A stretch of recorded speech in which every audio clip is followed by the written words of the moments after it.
Micah, welcome. Thanks so much for being here. Yeah, thanks so much. I appreciate it. Well, I'm excited to learn everything ozone from you today because this has been a recent research topic for me and something I've been experimenting with. But before we jump into that, I had a couple other quick things that I would love to just talk to you about. The first being, I think you are also working on a building project of sort of a biohackery space playground where people can come visit. And I've done something similar where I live when people come visit us, and it's the place where I keep all of the kind of more obscure biohacky equipment. And I would just love to hear what you're stocking yours with. Yeah, I mean, the general concept is because we're in mid-Michigan, I want to incentivize people to come visit us. Uh, so, like family and friends coming around, I wanted to have a space for them, and our house is pretty small too, so we can't really fit a ton of. We don't really have any space in there, so I needed something separate. But yeah, I mean, as far as like tools, I just want to have like ice bath, sauna, red light therapy, obviously ozone therapy. And we'll kind of see what comes up, but yeah, just top 6 or 7 things I would say probably in there. Probably won't be loaded out with a ton of stuff, but I think it'll be fun to do with family and friends. I love that. And I also have a note that ice baths got rid of your asthma symptoms. And I am curious your experience with that because I still have a love-hate relationship with ice baths, but I do them because I know that they are great. But what happened? How did they get rid of your asthma? Yeah, so I got into it not knowing anything about the benefits of like cold exposure or really knowing anything. Like I had seen like obviously like videos of people doing like polar plunges, but never really. I thought it was something that crazy people just did for fun and for the thrill of it, right? So, but we go out to Washington in the summers to stay with my wife's side of the family, and they live on the what's called the Hood Canal, so it's an inlet from the ocean, and the water is a little bit cooler than normal. I don't know, maybe like 65 degrees, not super cold, but it was cold enough to when it would be like a nice summer day, like 90 degrees out, 85 degrees out. I would jump in and my lungs would constrict to where I couldn't talk. So it was kind of embarrassing, just like jumping into totally normal water almost and just being like, oh, I can't breathe. I can't talk to people. And then it takes me a while to regain my breath and that kind of thing. So it basically came from embarrassment. But my thought line was, um, I wonder if I can practice this. I wonder if I can practice cold exposure, and I would get essentially more attuned or more accustomed to the cold, and my lungs would get better, or at least not constrict up when I got cold. And so I started with cold showers. I would just do like a 2 minute breathing exercise, and I would do the cold showers or the cold bath. Sometimes I would just draw up cold bath water and I would do it for at least a couple minutes. And I noticed like my breathing and my tight chestedness would go away for a little bit afterwards. And I kept on doing it for a couple months. And then, yeah, just after a while, I was like, I don't have any asthma symptoms anymore. They're just gone. And it was really the only thing I had implemented into my life at that point was the cold exposure. So I know it was from that. And I can more confidently say that because I have like no skin in the game. I don't sell any ice bath stuff or anything like that. And, I feel good about saying that. But yeah, for me, it got rid of my asthma symptoms, and I've just kept on going down the rabbit trail and learned a lot about cold exposure. I have an Instagram that's like probably 30% cold exposure, and I do a lot of stuff on that just because I really like it. And yeah, it has a ton of benefits to it that I didn't even know about just by like increasing your metabolism or increasing brown fat, which is a secretory organ that helps with like thyroid production. So if you're low or high on thyroid, it can modulate that and all sorts of really cool stuff. So now I do like 33-degree water almost every day for 3 to 7 minutes and don't have any problem with my lungs constricting. That's awesome. I've was excited when I learned that for the brown fat aspect, staying in slightly warmer, so still cool, but like in the 50s water for longer periods of time might also be helpful for brown fat. So now I kind of alternate, but I feel like it's much more bearable to just sit in a still cold but slightly warmer bath and listen to a podcast than to get in that like the 32, 33 is bitingly cold. So I'm impressed that Yeah. you're doing that every day. Well, you have to work up to it. And I think there's something I'm attracted to when there's like something beneficial like exercise or ice baths that has some pain associated with it that I'm just like naturally inclinated towards because it's like a challenge to a degree. And so for me, I actually look forward to it and enjoy it. Or Todd Shipman was telling me about combo. And then these girls I was with was saying, oh, you almost die. It's like an 8 hour thing. And I was like almost interested. And then he's like, no, it's like a 30-minute thing. And I was like, oh, I'm sold. I'm going to do combo just almost because it's a little bit difficult to do. I love it. I have also done combo with Todd many times, and I'll link to our podcast about it in the show notes for anybody who that's a new concept for. But I'm most excited today to learn from you about something that you are an expert in that I am just beginning to learn about, which is ozone therapy. And there's a lot of different directions we could go in this, and then we will hopefully get through most of them. But to start off broad, can you just walk us through what ozone is, ozone itself? Yeah, so a lot of people have heard about like the ozone layer or ozone as a pollutant. It's a gas, right? So ozone is O3 while oxygen is O2. So it's very closely related to oxygen. It just has that extra oxygen atom on there, which makes it very unstable. But we can produce pure medical grades of this ozone gas, and we can elicit a lot of benefits from it. So it's applied intravenously, it can be applied rectally, vaginally, onto the skin, into the mouth. There's a lot of different ways, and they all have their different purposes. So you don't just do like the same thing for everybody, right? It depends on like, do you have dysbiosis, like gut issues? Versus like a vaginal infection versus like a systemic infection like Lyme disease. So there's a lot of different applications, but essentially we're taking this ozone gas, medical grade gas, and applying it somewhere into the body. I feel like for a lot of people, maybe they've only heard of ozone in relation to like the ozone layer or ozone in the atmosphere or something like that. And so I think it's fascinating to understand that there are some really unique and specific uses, like you said, in the body. And I'm curious how you got into ozone therapy, because I feel like this is something that has been around for a long time, but is also sort of just emerging as a more available at home type of modality. Yeah, so it's kind of a long story, but to not go on too long with it, essentially my brother had a glioblastoma and a rare form of it, so that's brain cancer. And he was going through the Johns Hopkins medical system, which is, the poster child of like medicine, essentially, right? It's really good for like cancer research and all sorts of stuff. And he lived past the time frame that they thought he would live, or that really any other patients would, and said, "Hey, we don't really know what to do at this point. We can do some experimental stuff and kind of see what happens." And so they did. They did a lot of experimental stuff. So in one example, they gave him a very toxic, like radio,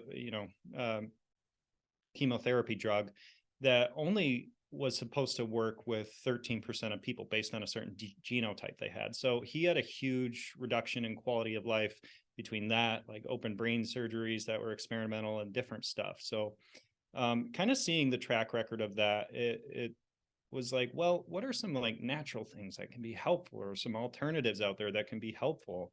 Maybe this system obviously just doesn't know exactly what to do. So they're trying stuff out, and it's greatly reducing his quality of life. And he had lost a lot of his critical thinking processes through those open brain surgeries. So he was a really intelligent man, but that took away from some of his ability to kind of think through some of that stuff. So our family, and myself included, kind of started to venture into other things. So we started with like hyperbaric oxygen, which was massively helpful for him. It greatly improved his quality of life, his energy, reduced toxic side effects. And through just like kind of that research and that opening of a paradigm, becoming more aware that, hey, there's this whole world of natural, integrative, alternative modalities that can be helpful, maybe not FDA approved, but they're like safe and effective and work for a lot of different stuff. Just really opened up that world. We found ozone therapy, and there's a lot of research on it helping with cancer patients undergoing chemotherapy, in that it greatly reduces fatigue, greatly improves quality of life. Some research indicating that it can even induce apoptosis, which is like programmed cell death of the cancer, and some things like that.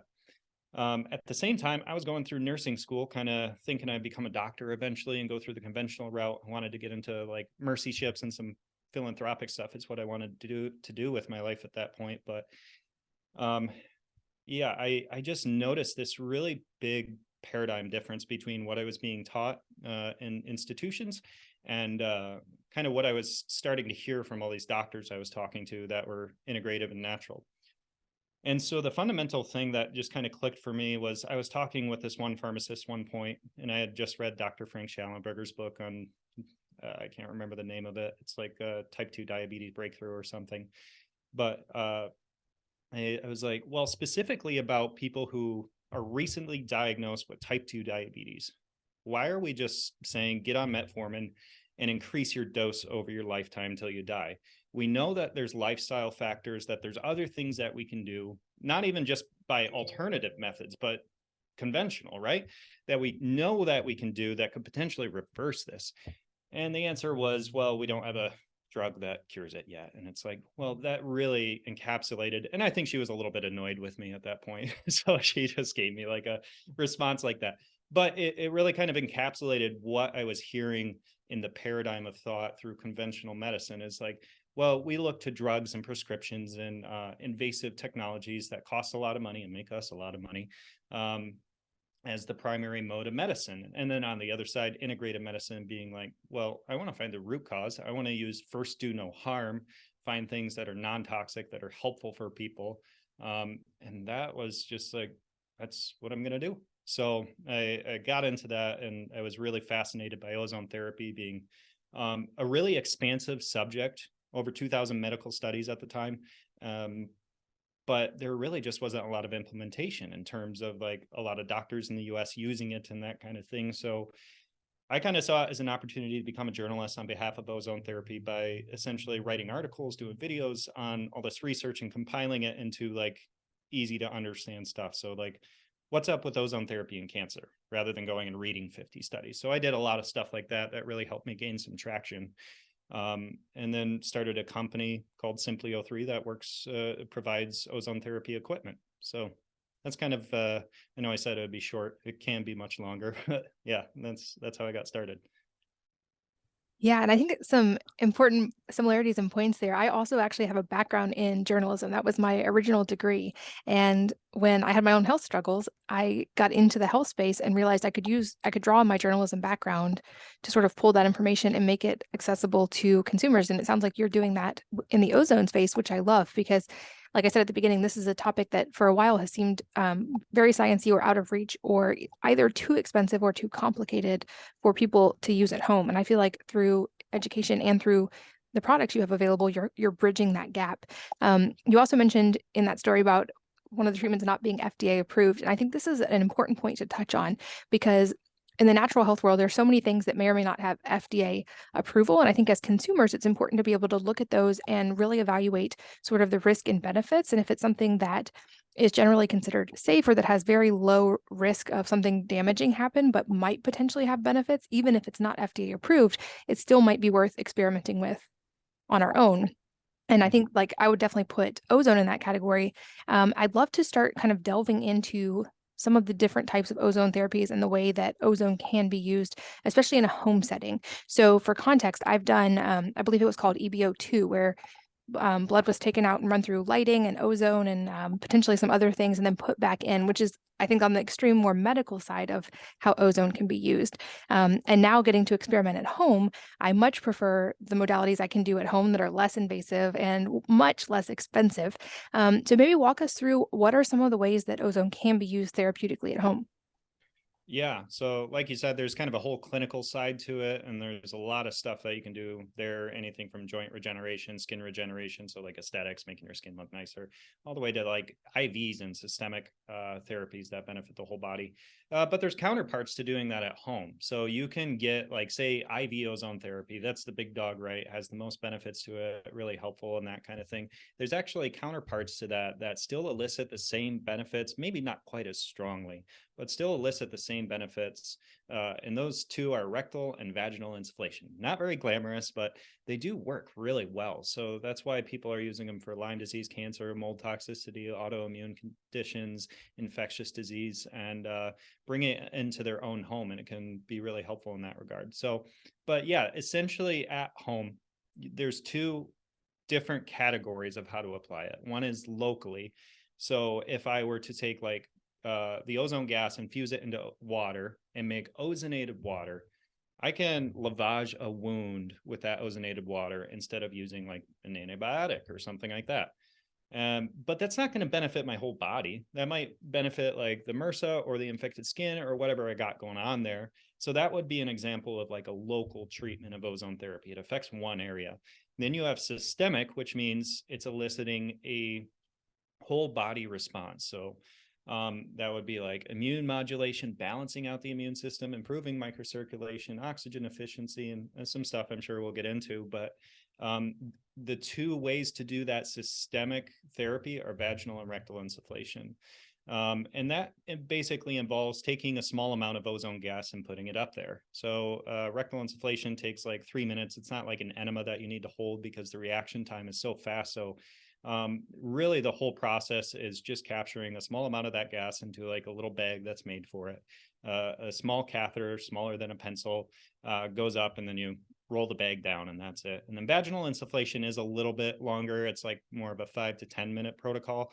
That's where you have like an insert that's made for it. So it's an ozone insert, and then it pushes the ozone gas in continuously for a few minutes. So those are the two best ways to do it at home. But again, it depends. So if you have an ear infection, do an ear insufflation, really just head issues, because there is some systemic aspect to it. But if you have an ear infection, you might do ear insufflation. If you have a cavity or a tooth infection or something like that, you might swish around ozone water. If you have stomach infections like Helicobacter pylori, which is a lot more common than people like to think, or parasites, drinking the ozone water can be helpful. The ozonated oils can be used on the skin. There's ozone saunas you can do. And yeah, there's about 7 different ways you can do it at home. But I would say the big ones for people to kind of take away with would be rectal insufflation, because that has the systemic benefit as well as the gut benefits. And there's so much, so many people are facing some sort of gut issue, right? Whether that's dysbiosis or leaky gut or sensitivities to food, what have you. It can be really helpful, and it balances out the microbiome, allows the positive microbiome to take place in addition to those systemic benefits. So it'd be rectal insufflation, ozone water, and ear insufflation are kind of the big 3 people do at home. That's really helpful to know. And I'd love to go a little deeper on the vaginal and rectal insufflation uses, because I didn't realize until you just said that those are actually considered systemic applications. It makes sense that the others are more local, but is it because of those areas it's able to actually then sort of systemically be used throughout the body, which differentiates it from, like you said, using it on a wound or in the ears? Yeah, so it's essentially that they're more receptive. So like the reason like rectal insufflation is very receptive because the mucosal lining, essentially the ozone interacts with that. It creates what are called the lipid peroxides and some other stuff, and that is absorbed into the portal vein and goes up to the liver, has a systemic effect to it. But yeah, and with that, it's very, very receptive. And then vaginal insufflation, it's not quite as like quick, so that's why you need more of a continuous flow of like 5 to 10 minutes. It's called the endothelium, but that's basically just the tissue, in certain parts of the body. It just isn't quite as receptive, so you need more of a sustained exposure to it. And yeah, you'll get a systemic effect from it. And also to clarify, I know people may have heard, if they're familiar with ozone, that you don't want to inhale ozone directly. I'd love for you to explain like why you would want to be careful with getting too much of it in your lungs, and also how that's different than, for instance, these other uses like vaginally or rectally that we talked about, as far as why it's beneficial in those areas, but not in the lungs. Yeah, so that's where ozone really gets a bad rap by kind of conventional. I have yet to find a detractor that's like highly educated on ozone therapy, has gone through a lot of the literature and still is like, yeah, this thing sucks. It's not worth it. It's dangerous. So a lot of people have half concepts about ozone, meaning they know like that you can't breathe it, right? And there's a lot of literature and research on that because they research ground level ozone, which is what is produced when you have pollution. And so you can't breathe it because there's no antioxidant buffering system in the lungs. And the antioxidants are the things that protect the body from oxidants like ozone. So when you breathe in ozone gas, it interacts directly with the lung tissue, causing irritation. Now, if you do that for a long enough period of time, it can cause some damage and things like that. But that's really more pertaining to like really prolonged exposure, like 8 hours a day. So some of the research is looking at like people working in commercial sized laundromats that have like big ozone generators that are just running all day and they're in there for like 10 years. The other thing would be like super high doses. So like getting a really strong dose of ozone and just like inhaling it in, holding it. Yeah, that could cause some damage. You don't necessarily want to do that. When we're doing ozone therapy though, By the way, it's totally like safe to smell a small amount. You can smell it at as low as 5 parts per million. So it's one of the most detectable molecules we know of by smell. And OSHA has a standard that's like way above that of what is deemed to be safe to smell. But you always smell it before it's at a point that would be bad. You know it's bad when like you have a tickle in the back of your throat or coughing, and bad in the sense that you just don't want it. I'm not saying it's bad in the sense that, oh, wow, now you have permanent damage to your lungs. No, that's really more from that prolonged exposure, sustained exposure that you're doing for a long period of time. So as long as you don't like lock yourself in a room with it and stay in there for a few hours coughing and hacking and are like, oh, I'm just going to push through. Yeah, don't do that. But yeah, in terms of like rectal, vaginal, IV ozone, why can we apply it there and it's safe? Like you would think that something that you can't breathe shouldn't be applied to these other parts. Well, it's because they have that antioxidant buffering system. So these antioxidants in the blood, when we apply the ozone in, it interacts instantaneously with the antioxidants. And we know how much is in there. So we know like, don't dose over it and then cause more stress to the body. And so it's all in the dose really. But yeah, that's why you can apply it to other parts of the body, and it's safe. And it is a small stress to the body too. So it's called a hormetic therapy. And the reason for that is because we're using a stress response to build back a stronger body. And we haven't even gone into all the benefits yet, but essentially, you know, that would be like ice baths, that would be like exercise, that would be like sauna. There's a lot of different things that have a stress response that build the body back stronger. And that's really like, you can extrapolate that principle into other areas of life, like learning. Like that's somewhat of a stressful situation or a challenge that's difficult, but you become more intelligent or whatever it is. And so you see that replicated throughout a lot of areas of life. And ozone is one of those where we're inducing a small amount of stress. It interacts with the antioxidant enzymes, causes a few like free radicals and that kind of stuff, which do get a little bit of a bad rap. But the body responds by creating endogenous antioxidant enzymes, which means it's going to be able to protect cells better. It's going to be able to get all sorts of beneficial stuff. That makes sense. And I guess before we go further into the home uses, it might be good to delve a little bit into, you mentioned the benefits of ozone. And I love that you defined it as a hormetic stress because many of the things that we find have the longest term best benefits, like exercise, like sauna use, are hormetic stressors, to your point. What are some of the benefits that we see when people use ozone either acutely or regularly? Yeah, so I guess there's a couple different ways you could go at that. You could talk about kind of the benefits people are seeing based on the disease that they have. I listed them off earlier, but the 5 most common reasons that people use it are cancer, Lyme, autoimmune, infectious disease, and mold toxicity. But there's way more than that. There's like over 150 different diseases or indications that it's been studied for. But the other way to go at it, I suppose, would be like to say what's happening in the body. So I'll start there and then we can work back the other way. So through that mechanism that I described, that it goes into like the blood, interacts with the antioxidant enzymes and creates some stuff that the body responds to and comes back stronger, you get improved microcirculation, which sounds really benign, right? That's blood flow. So improving blood flow. And a lot of people have seen when you have like a product that is a comparison of blood flow before and after using their product. You know, it's usually a dark field microscope, which you can see the red blood cells and all that kind of stuff. Turns out that's pretty easy to do. There's a lot of different therapies that improve microcirculation. But it's actually really important. And ozone therapy, I think, is on like a next level of that because it works with things like peripheral vascular disease, which is when blood isn't getting to the areas it needs to, and it can actually remediate that. But that's really important for nutrient and gas exchange. So our blood has to go to all these different areas of our body and give it the nutrients that it needs. That includes your organs, your fingertips, everywhere in your body. And then the blood accepts the byproduct that has been built up and then gets rid of it. So improving microcirculation improves that fundamental process. The second thing that, and these are just like the 4 categories I usually divide it into. It does a lot more, but just in terms of simplicity, and I think overall the most valid. Immune modulation. So that would be like when your immune system, it brings your immune system into balance. So if your immune system is overperforming, like an autoimmune disorder, where it starts to attack the body itself, it helps to quiet that down.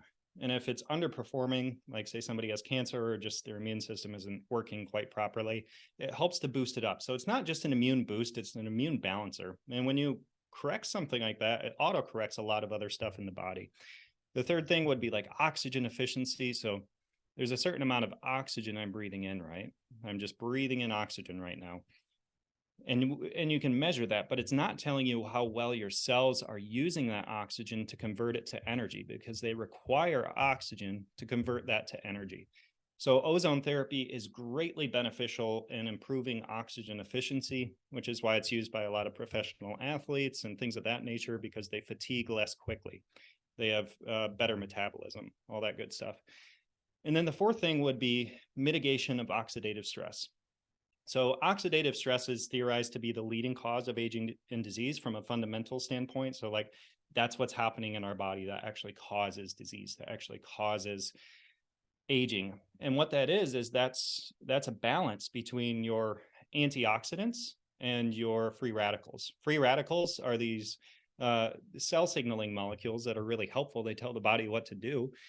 But when there gets to be too many of them, they don't know what to do. And they start to throw wrenches into the system, damaging mitochondria, damaging our energy output, and killing off stuff, right? So we don't want too many of them. And that's what's happening with oxidative stress, is you're getting this imbalance between your antioxidants and your free radicals. So you want to bring your free radicals down so that you have a less likelihood of aging and disease. And that's exactly what ozone therapy does, because it creates more endogenous antioxidant enzymes in the body. So that means I'm naturally on my own producing more antioxidants that's going to help reduce the likelihood of aging and disease and protect my cells. And those would be kind of the four primary things that it's doing within the body. And then we can go more in depth on another angle if you want. I'd love to go deeper on some of these like practical uses. So we talked a decent amount about the insufflation uses. I feel like for moms and kids, the ear uses can be really fascinating because ear infections are more common in children because of the way their eustachian tubes are, as well as sinus infections are often more prevalent in children at certain ages. So I'm curious, how can you kind of walk us through how this method is used? Like how explain sort of how long, how we set this up, any safety considerations in using it this way? Yeah. So another way to look at ozone is that it's a really powerful antifungal, antibacterial, antivirucidal, and all that good stuff. But yeah, so if my kids get like an ear infection, and Wesley actually did, I think like a month ago, but we don't need antibiotics for that kind of thing. And the reason is because I can take some ozone gas and I can push it into his ears, and that'll wipe it out. And it does it pretty quickly, and it's really good at doing it.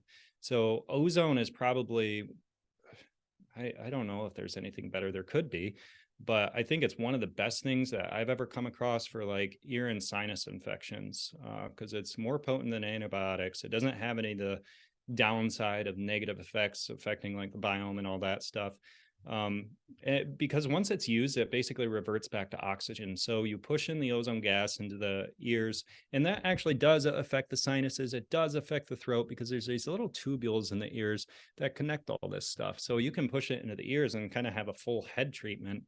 And that ozone gas goes in and dismantles the bacteria, the fungus or the virus, and it reverts back into oxygen once it's done. And it's really, really effective at doing that. So essentially, you just do it like twice a day.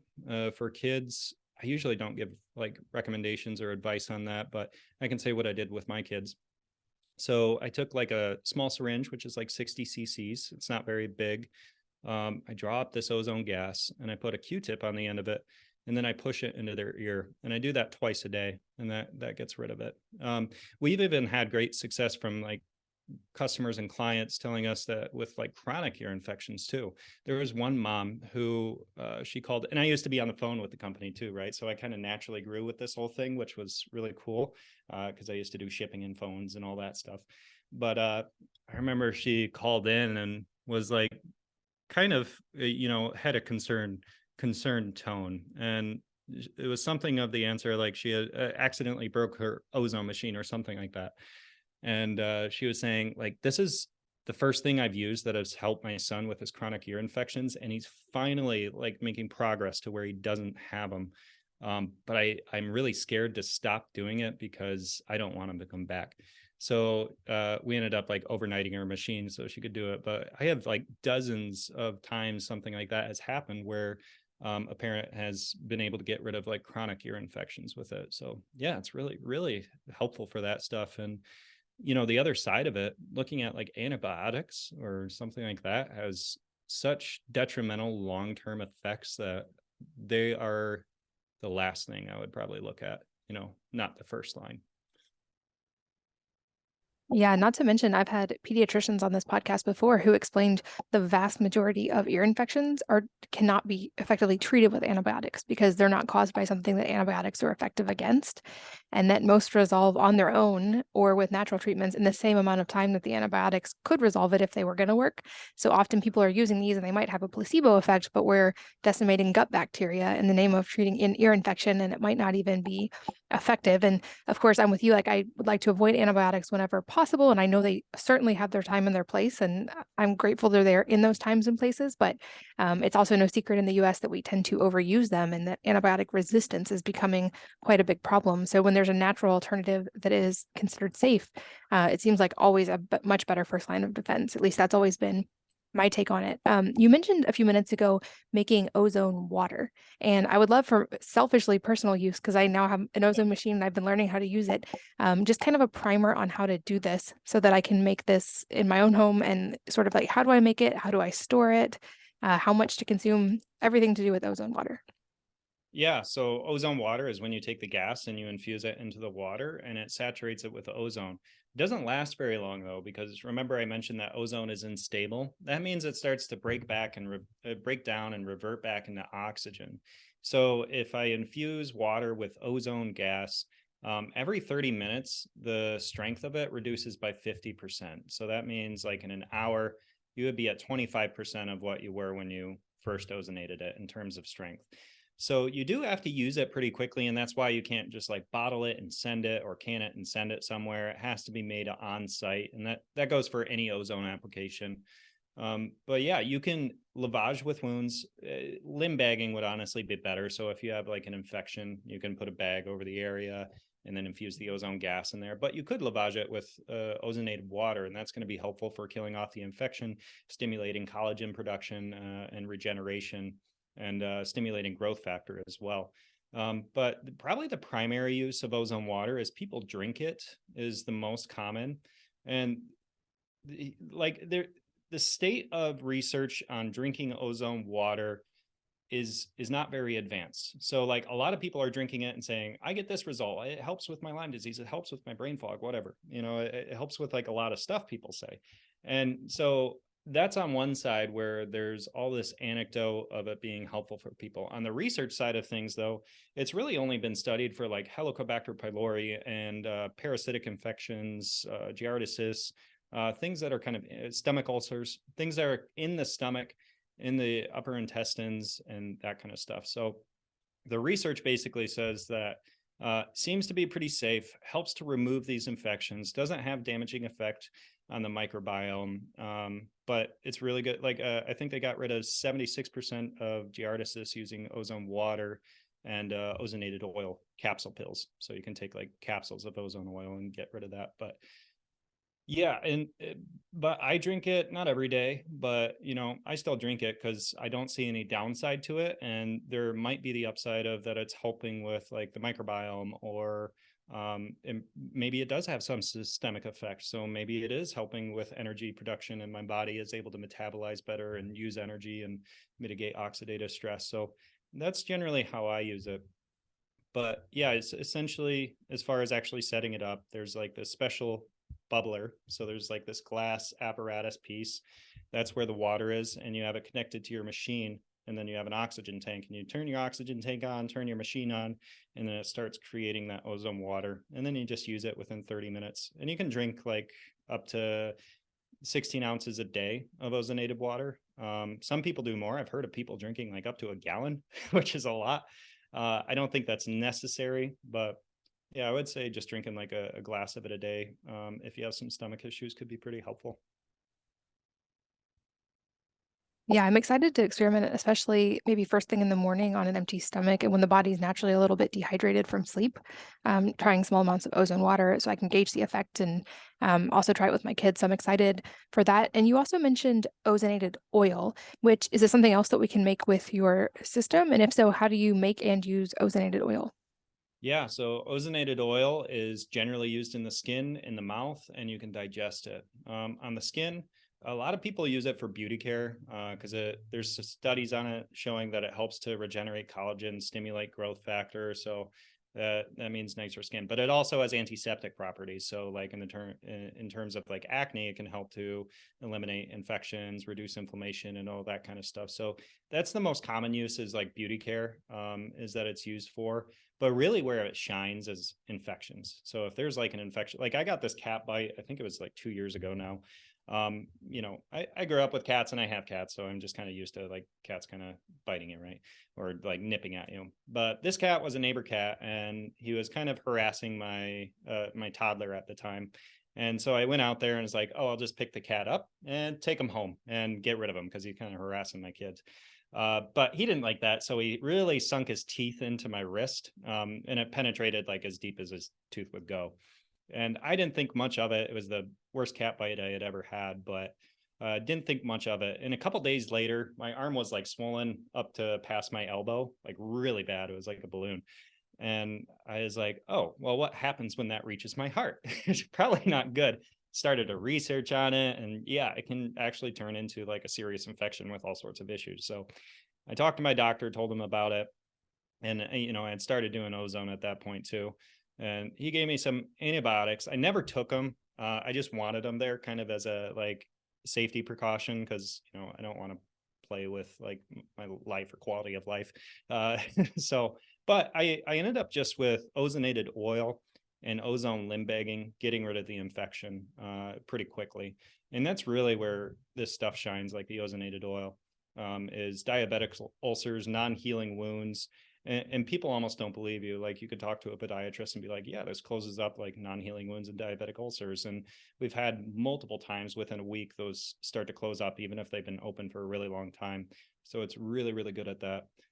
But as far as, use at home, if there's something on the skin that you don't like, you can give it a shot and it'll probably help to a degree. I think it really shines in the infections and you can make it at home.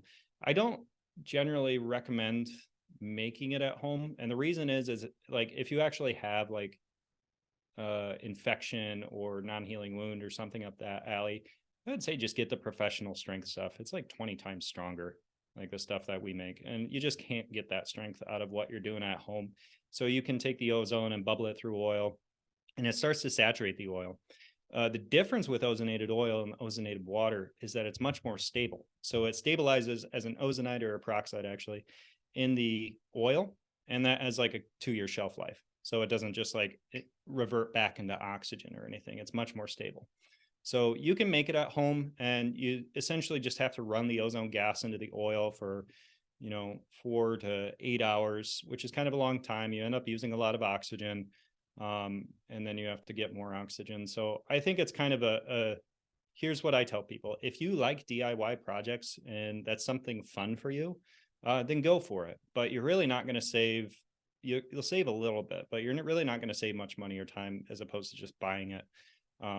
So I think buying it is better just from the perspective of strength. It's more stable. You also run the risk of creating aldehydes, specifically formaldehyde, in ozonated oil if it gets too hot. So I think there's some obstacles to making it at home, but it is good. Like I think it has a great net positive effect. So I just generally not my go-to to make it at home. Gotcha. I'm curious if you made it at home, it obviously wouldn't be as strong like you said, but I've been a big fan of doing the practice of oil pulling for a long time, which is Yeah. swishing oil in the mouth and so I wonder, could that give an extra little boost to oral health, even if it's not going to be as strong as the one you'd want to use on like a wound, for instance? 100%. So like you could do oil pulling with ozonated oil, and the added benefit of that is like, well, the reason we do oil pulling, right, is the teeth are like tubules. So there's all these little tunnels and things that it has to go through. And it takes a while for an oil to get deep down into the tooth where an infection might be present. So that's why you oil pull, because it gives you 15, 20 minutes of getting it down there. With ozonated oil, it has the added benefit of being an antiseptic. So now you took that ozone oil, you have the base effects of it, which are positive, some antiseptic properties, in olive oil itself. But now you've really made it a lot stronger by ozonating it. So it's much more capable of getting rid of the infection. And I know dentists that say it helps with like remineralizing teeth and things of that nature. I don't know a ton on that because I don't think there's any great research saying that, but that's more like clinically dentists will use it for that. And as you talked about how ozone can be naturally antiviral, antibacterial, et cetera, I'm curious if people are using ozone for the first time, can they experience kind of a Herxheimer or a die-off reaction from it being so powerful? Yeah, 100%. So you have to respect it as a therapy. And so a Herxheimer reaction is when you have a burdened immune system. So you have pathogens and bugs floating around your body. Well, what happens when you turn the immune system on? It creates a bunch of, kills off the pathogens, creating a bunch of endotoxins, making you feel pretty sick. So that's avoidable. And the way to avoid it, if somebody's really sick, they should be talking with a practitioner and like kind of going through a protocol and a program, like especially in the case of severe Lyme mold toxicity, because they're going to go through some of the lifestyle changes that need to happen, opening up detox pathways, and then implementing ozone. But regardless, it's always good to start low with ozone. Like I said, people just, tend to not realize how strong the therapy is. And when it's in your own home, you just don't respect it the same. But yeah, you need to start low and go slow. And so we have like protocols that outline that. Actually sending out an email with an updated protocol list tomorrow. But just following that and not just jumping full bore into the full dose. That's really the best way to avoid the Herxheimer reaction because that can lay you out for a few days. So it's totally avoidable though. And I listened to you, I believe it was on Loop Stories podcast, when you explained the difference in certain types of ozone equipment and how you really want to be careful of what type of equipment you're getting and the materials used, because some of the less, like the cheaper models might actually have something that is interacting negatively with the ozone, making it not only less beneficial, but potentially harmful. Can you explain sort of what to look out for when someone is looking at buying ozone equipment? Yeah, and part of me doesn't like talking on this topic because I sell equipment, but I try as best as I can to be more just an advocate for the therapy and journalist and that kind of thing. But so ozone is unstable, right? It's a very unstable molecule, which means that it wants to pull other stuff apart. So if you put it onto like a latex glove, you would see it in real time just start to rip up and disappear. Well, why? Because it's oxidizing that glove. That glove is not made of material that is resistant to ozone. So you have materials that are not resistant to ozone. And when the ozone interacts with them, it breaks them down, producing like microplastics or metals or different things. And then if you're putting that into the body, obviously no bueno. So you don't want to do that. But yeah, with machines, people always try to find workarounds in terms of like DIYing it or finding like cheap ones. Or there's even some companies out there that just produce junk just because there's a market for it, right? So they kind of see an opportunity there. And the most important thing is that all the materials within the ozone generator are resistant to ozone, meaning they won't have a reaction. There's just not a reaction available for them to have. So that's not going to produce microplastics or metals or anything like that. So there's really only 3 companies in the United States that if I was a consumer looking at would recommend. So there's us, Simply O3, Longevity, and PromoLife. I think the most important thing is that you're 100% comfortable with whatever company you choose. But those are good companies. Outside of that, don't buy anything for ozone therapy. I would say I haven't seen anything else that I think is like, yeah, that's good to use. And there's a number of other companies out there that just cut corners, don't do quality control, or just don't even know. They just find a supplier, start selling the stuff, and really just aren't educated on it. So I think it's important because when you're trying to get better, you don't want to introduce additional toxicity into the body because, like we said, first do no harm. And so I think if you're doing that, you could potentially be introducing harm to your body, and it's, totally avoidable. So Yeah, I appreciate the understand, like the explanation there on what to watch out for. I've seen some of these kind of cheaper ozone machines that I would guess have some of those problems and that just seem to have bad reviews and that they stop working relatively quickly. And I've so far been really enjoying getting to try yours, and I'm excited to now try some of these new uses that I just learned about from you and implement them in my house. At the end of interviews, there's a few questions I love to ask. The first being if there is a book or number of books that have profoundly impacted your life, and if so, what they are and why. I would say the Bible is number one. You know, I was raised in a Christian home and still have a faith in that. And that really just has been a catalyst to a lot of my ideals, right? Of like doing business with integrity and how you deal with people and just um, the concepts of giving. And, you know, it's obviously a huge thing that people spend their lives studying. So, you know, people are aware that there's a lot there. But yeah, that would be number one. Number two would probably be how to win friends and influence people. Like 5 years ago, I couldn't do this podcast with you just because I was so, I think, selfish in a way, insecure, right? Like insecurity, it can correlate with that. So I think I just wouldn't have been able to get a word out and talk. And so that book was really helpful though, and just like putting on some really helpful tools to be able to interact with people. I know that's more from a personal perspective, not ozone therapy. Specifically, ozone therapy, though, type 2 diabetes breakthrough was a big one, not because it was so like novel and mind blowing and all that kind of stuff, but just the timing of it, being in the two different paradigms, one conventional, one natural, and kind of at conflict with what I was hearing. And that was really just kind of introduced at a good time that allowed me to ask some questions that was really helpful. But yeah, I've read a ton of books, just self-help, business, and that kind of stuff. And those have all been beneficial. And then ozone therapy, there's not a ton of great books on it, to be honest. I'm actually writing one. I think we're going to call it the Ozone Breakthrough. It should be out in like 6 weeks or something like that. But that'll be, I think, better than any other book I've read out there on ozone therapy so far. You know, hopefully in a couple of years I'll have another better one. But And I know you guys also have a really comprehensive guide on your website. I'll make sure to link to the website so people can find all of the resources and educational information, as well as links to all the products that you guys have. I also am curious because we talked about biohacking a little bit at the beginning, and you mentioned ice baths and some of the other things you've tried. And with all that you know about health and wellness, what is your personal sort of 80/20, your non-negotiables that you implement as a regular part of your routine? Um, well, as far as tools, it would be ozone therapy, sauna, and ice bath. So those would be like the three tools that I go to. And coincidentally, they're all hormetic therapies, right? So they're inducing small amount of stress. But yeah, beyond that, it's just like good sleep, good air, good water, good food, good connection with other people. Like I try not to overcomplicate it. I think, like you said, it's about the 80/20. So keeping your eyes on the basics is what going to produce the best health, and not getting lost in the novelty of all these like hacks and things you can do, because there's so much you can do. But is methylene blue really that helpful when you're eating fast food every day? Probably doesn't overcome that. So focus on that first. And I'm a big fan of actually just like working outside on projects. One, I think it's like therapeutic in a way and an opportunity for me to teach my kids stuff and talk with them and converse with them and involve them on something that feels productive for me and a learning experience for them.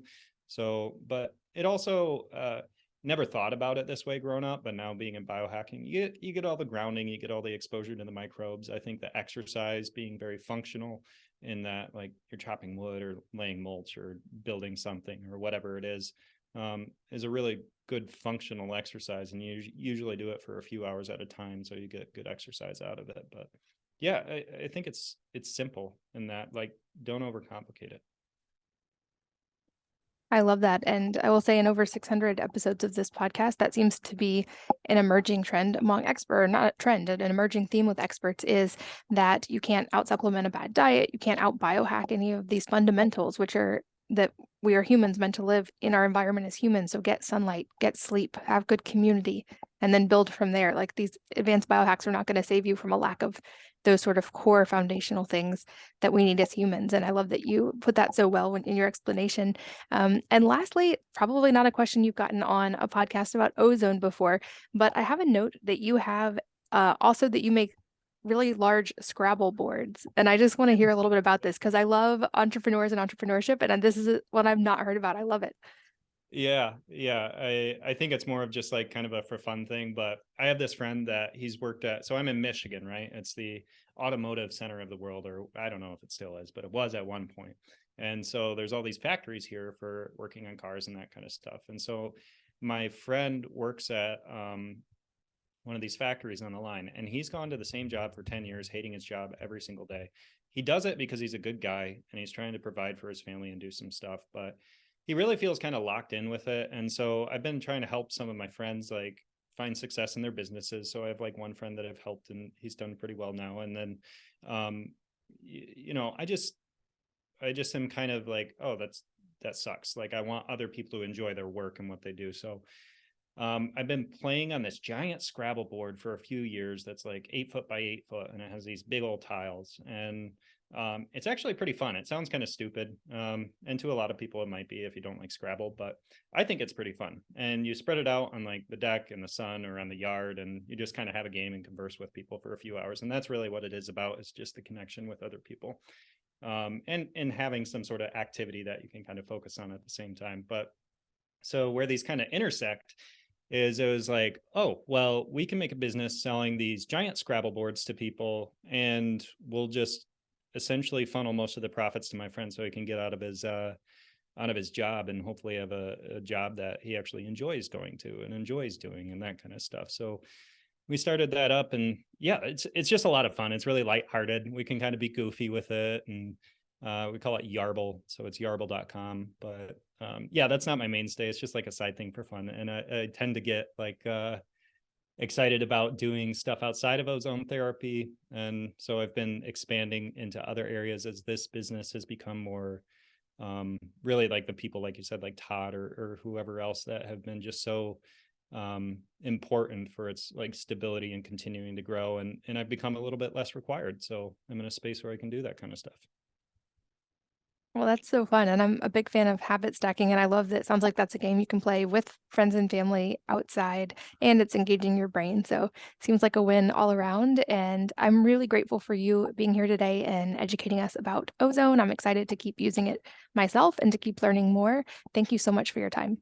Yeah, thank you. I appreciate it. It's a huge honor. And thank you to all of you, as always, for listening and sharing your most valuable resources, your time, your energy, and your attention with us today. We're both so grateful that you did. And I hope that you will join me again on the next episode of the Wellness Mama podcast.